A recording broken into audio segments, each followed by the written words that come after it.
কোৱাৰ লগে লগে মোৰ টিমৰ মানুহবোৰ বেয়া। আপোনাৰ টিমত আপুনি লাগি থকাৰ কাৰণে ভাল মানুহ আহিব, আপোনাতকৈ বেছি ভাল মানুহ আহিব, আৰু সেই ভাল মানুহখিনিয়ে নিজৰ কামটো কৰি যাব, আপোনালৈ বাট নাচাই নিজৰ কামটো কৰি যাব। আৰু তেতিয়া কি হ'ব, অভাৰটেক আপোনাক কৰিব। কিয়?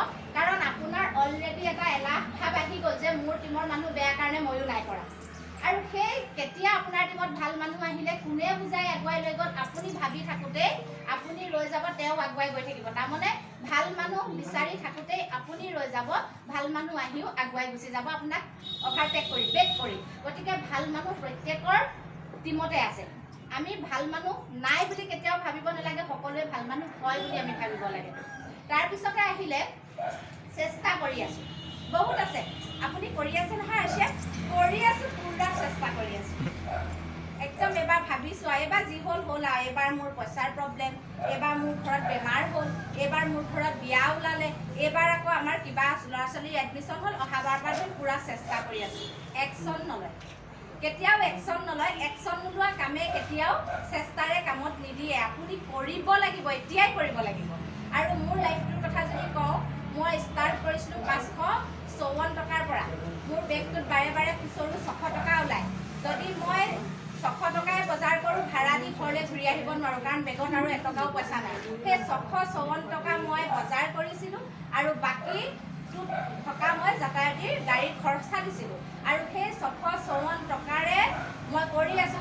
কৰ্ণালী বাইদেৱে কোৱাৰ নিচিনাকৈ মোৰ নিজৰ ওপৰত দৃঢ়তা আছিলে, মই এদিন ধনী হ'ম, মোৰ দ্বাৰা সমাজত এটা চিনাকি আহিব, মোৰ ল'ৰা ছোৱালী ভাল হ'ব।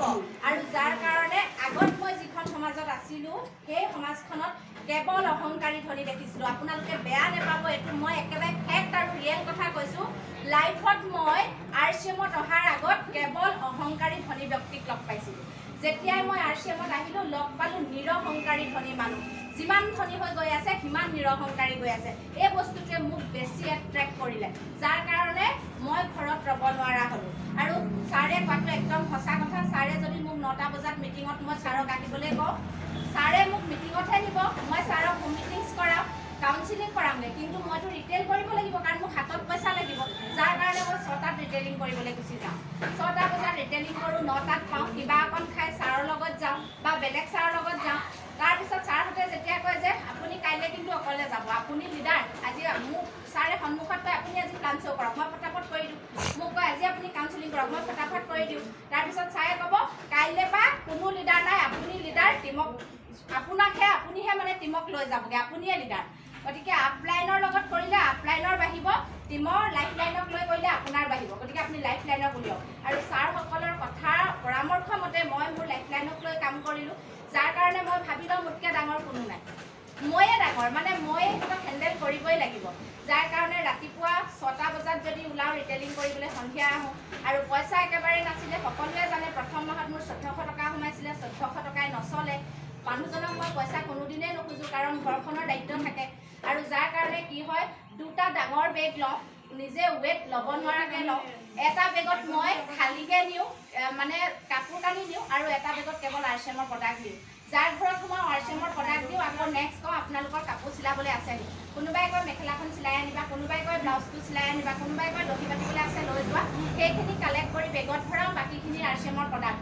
আকৌ নেক্সট যেতিয়া সিহঁতৰ ঘৰলৈ প্ৰতি সপ্তাহত এটা চুকত এদিন যাওঁ, নেক্সট যেতিয়া যাওঁ RCMৰ প্ৰডাক্ট আৰু চিলোৱা কাপোৰখিনি সেইটো টিমত আকৌ তেওঁলোকৰ চিলোৱাখিনি দিওঁ। কাৰণ গোটেই ৰাতিটো মই এইটো কাৰণেই নুশুওঁ, দিনটো সিমানখিনি কাম কৰি ৰাতি মই কাপোৰ চিলাওঁ। গোটৰ বহি লিখোঁ, গোটৰ বহি কোনে কোনে লিখিব নাজানে সেইবোৰ দি আহি আকৌ সেইবোৰো লৈ আহোঁ। তাৰমানে এখন ভগা চাইকেলত যিমানখিনি বস্তু দিয়ে মোৰ শুৱে পাওঁৱে, ইমানখিনি মই ওলমাই লৈ ফুৰোঁ। তাৰ কাৰণে কিন্তু মোক সকলোৱে হাঁহিলে। কোনোবাই ক'লে তোমাক জয়ন্তই খুৱাব নোৱাৰে। সেই য'ত কোনোবাই মিস্ত্ৰীয়ে কাম কৰি থাকিব, কোনোবাই ৰাস্তাত কাম কৰি থাকিব, বাইদেউ কি কি প্ৰডাক্ট আনিছে দিব নেকি? মই ভাবোঁ মোক সঁচাকৈ খুজিছে, কি ল'ব? এই গা পিছল কৰা দিয়কচোন। কিছুমানে এনেকৈও কয় যে ইমান যদি টকা পইচা আপোনাক লাগে কেলৈ কষ্ট কৰিব লাগে, আপোনাৰতো চেহেৰা আছে। কথাৰ অৰ্থ চাওক, কাৰণ আমি সেইখন সমাজত বাস কৰোঁ যিখন সমাজে নাৰীৰ নাৰীত্ব প্ৰদান কৰিব নোৱাৰে, কেৱল পুতলা খেলাৰ সামগ্ৰী বুলি ভাবে।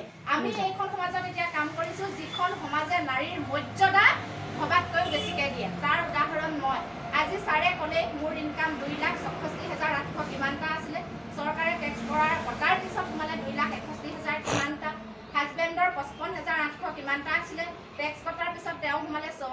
400 কিমান এটা ইয়াক প্ৰায় 10ৰ পৰা 13-14 লাখ বিক্ৰী প্ৰতিমাহে হয়। তাত 8% ক'লে এই বস্তুবোৰ যে এটা পৰ্যায়লৈকে যাবলৈ মোক মাত্ৰ 2 বছৰ লাগিলে।